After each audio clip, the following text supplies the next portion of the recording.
a speech impediment that led to acting, overcoming her biggest fears, and the role that skyrocketed her to fame. Emily Blunt has been in the limelight for over a decade, but where did it all start? Keep watching to see her transformation from the beginning. Emily Blunt was born on February 23, 1983. She grew up as the second of 4 children in a charming southwest borough of London called Roehampton. By all accounts, her middle-class upbringing was quite pleasant. Her mother, Joanna, was an actress-turned-teacher, and her father, Oliver, was a lawyer. Meanwhile, her siblings Felicity, Sebastian, and Susanna are all intelligent and artistic, just like Emily. In a 2020 interview with The Guardian, Emily described herself saying, "I was the naughty one who wanted to go clubbing on holiday." And as she revealed to Glow magazine in 2012, "I was planning on going to university to study modern languages, to be a translator for the UN. But that all changed when acting came across her path."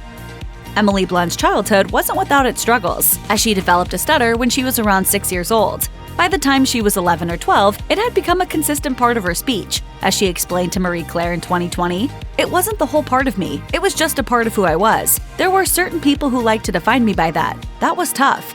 You might assume that a stutter would be an impediment to an eventual acting career, but the opposite actually proved to be true in Blunt's case. When she was 12, a teacher suggested that she take part in the school play and that she use an accent. As she recalled, "That was a very liberating thing for me as a kid. Suddenly, I had a fluency. The removal of yourself from yourself in some ways was freeing." So after playing Tiny Tim in A Christmas Carol, she'd found both an artistic outlet and a way to work with her stutter. God bless us, everyone. Blunt continued acting throughout the rest of her school years. At the age of 16, she left home for a weekly boarding school in Surrey called Hurtwood House. While there, she honed her acting skills with drama teachers like Adrian Rollins, whom you might know as the actor who played Harry's dad James in the Harry Potter films. Eventually, one of her school plays appeared at the Edinburgh Fringe Festival, where she happened to be seen and signed by Rollins' agent. This, in turn, kick-started her career. As she described it to Great British Life in 2018, "It's strange to imagine how things might have turned out had I not gone to Hurtwood. Because it was there I was discovered by an agent who saw a play I was in. So I'm very grateful now that I didn't go to my first choice school, Westminster." After landing an agent while she was still in school, Blunt soon found herself auditioning for professional projects, and it wasn't long before the industry took notice. At just 18, she was cast in a play on London's West End called The Royal Family. The production was directed by Peter Hall and also starred Dame Judi Dench, who eventually became a mentor for Blunt. As Blunt recalled to The Guardian in 2015, "I just heard that voice in the room behind me, and I remember feeling the air go out of me. And she said, 'Hello, darling, if anyone gives you any trouble in this, you come straight to me.'" Dench even invited Blunt to her dressing room after every show, as the older actress recalled to Vanity Fair in 2018. "Poor Emily, it wasn't a great play, but we had the most fun doing it." Dench clearly saw something in the younger actress way back then, and it makes perfect sense to her how far she's come. As she put it, "It doesn't surprise me at all where she is. I am thrilled that she is a big, beautiful star." Sometimes all it takes is one role to catapult an actor from relative anonymity to worldwide fame. For Emily Blunt, that role was Emily Charlton, the sassy British assistant to Meryl Streep's Miranda Priestley in 2006's The Devil Wears Prada. Blunt definitely considered the film her big break. As she put it to Vulture in 2015, "Devil was the film everyone loved and saw, so it had a huge impact on my career. It helped reveal a certain part of me. I wasn't just the ingenue or the English Rose. It helped me be seen as a character actor, which is what I'd always wanted." In order to prepare, you went around and you found really horrible people to emulate, right? Where do you find horrible people? I like to soak up people on the street. The role was so iconic that it's still helping Blunt land new parts to this day. For Rob Marshall, who directed her in Mary Poppins Returns and Into the Woods, seeing her in Devil was all it took to intrigue him. As he told Vanity Fair in 2018, "She reminded me immediately of a young Maggie Smith because of the humor, the acting chops, the vulnerability. I see her having an incredibly long career because of the uniqueness of her extraordinary talent. It transcends beauty and looks and age." In 2008, Emily Blunt met John Krasinski in a restaurant through a mutual friend, and according to her, it was basically love at first sight. As she put it during an appearance on Late Night with Seth Meyers, He just stood there and made me laugh. And that was it. And did you know right away? I'm sorry to dig in here. I kind of did. Yeah. soon enough, Blunt and Krasinski were dating, and less than a year later, he proposed, as he revealed to Access Hollywood. "She did cry after I cried, and we cried, and then everyone around us was crying." For Blunt, meeting her future husband was absolutely life-changing. Not only did he become her life partner, he also became her biggest cheerleader, as she gushed to InStyle. "When I feel the support that I have from him, I feel invincible. There's someone behind you on your good days, and someone in front of you on your bad days." That sounds like a fairy tale marriage if you ask us.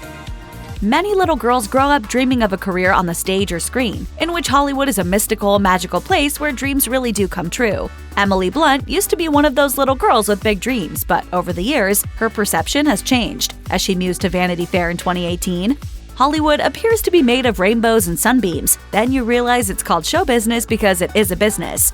Once Blunt got used to treating her profession like any other business, she changed her approach. Now, she likes to keep a healthy distance from the pressures of Hollywood, where she likes to go in, do her job, and then get out again, all while keeping a thick skin. As she put it, "I think you have to wear a helmet. You are a part of a machine that is moving and will overwhelm you and drown you if you are not tough in it."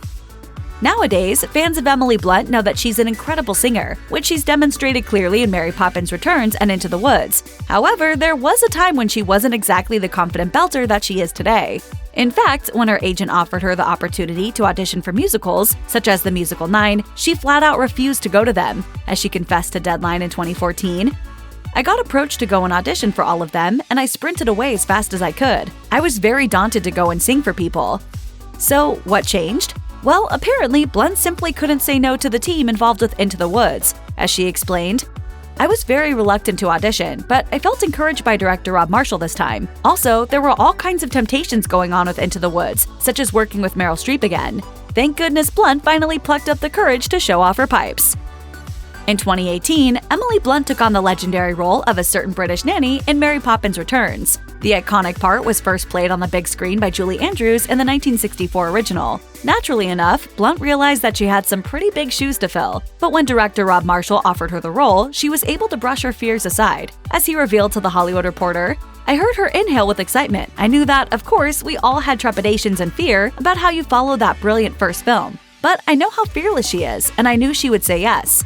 But Blunt wasn't just concerned about doing justice to the role, she was also afraid of both the singing and the flying that the performance required. As she admitted to The Hollywood Reporter, "I'm terrified of both singing and heights. I had to sing while suspended from a great height in this movie. Those days were quite traumatic, but I survived, and in the end, I felt quite proud. It was a cathartic experience."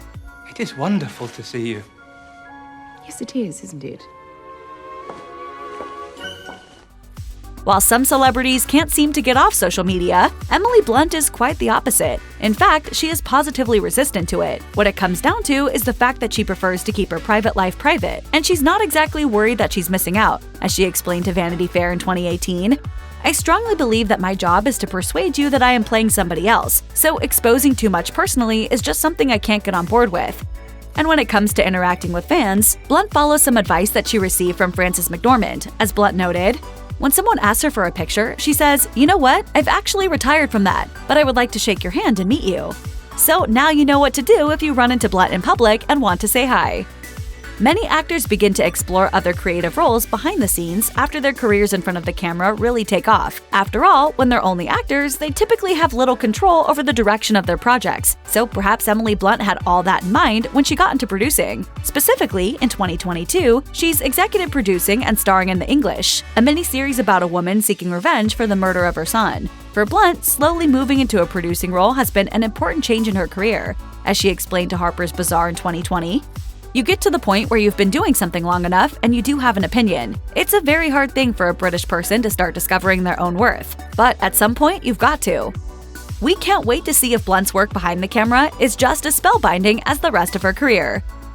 The COVID-19 pandemic changed all of our lives. For Emily Blunt, lockdown gave her a chance to recalibrate and reconnect with her priorities. And what she discovered was that her #1 priority was always family. As she explained to OK Magazine, "We would try to muddle our way through homeschooling, just like everyone else. But I think this time at home gave people the ability to take stock in what you have and to notice every detail of your children." It's all I've been doing. Ultimately, Blunt learned to savor the moments of togetherness. As she further explained, "When you strip all of that away, all of that white noise and madness, you just get to be with each other. I think that was a real discovery for me. How do you want to spend your time? What matters? I think that's what I learned a lot about during the last year." Those are some inspiring words, and we hope that Blunt continues to spend her time meaningfully. Check out one of our newest videos right here. Plus, even more list videos about your favorite stars are coming soon. Subscribe to our YouTube channel and hit the bell so you don't miss a single one.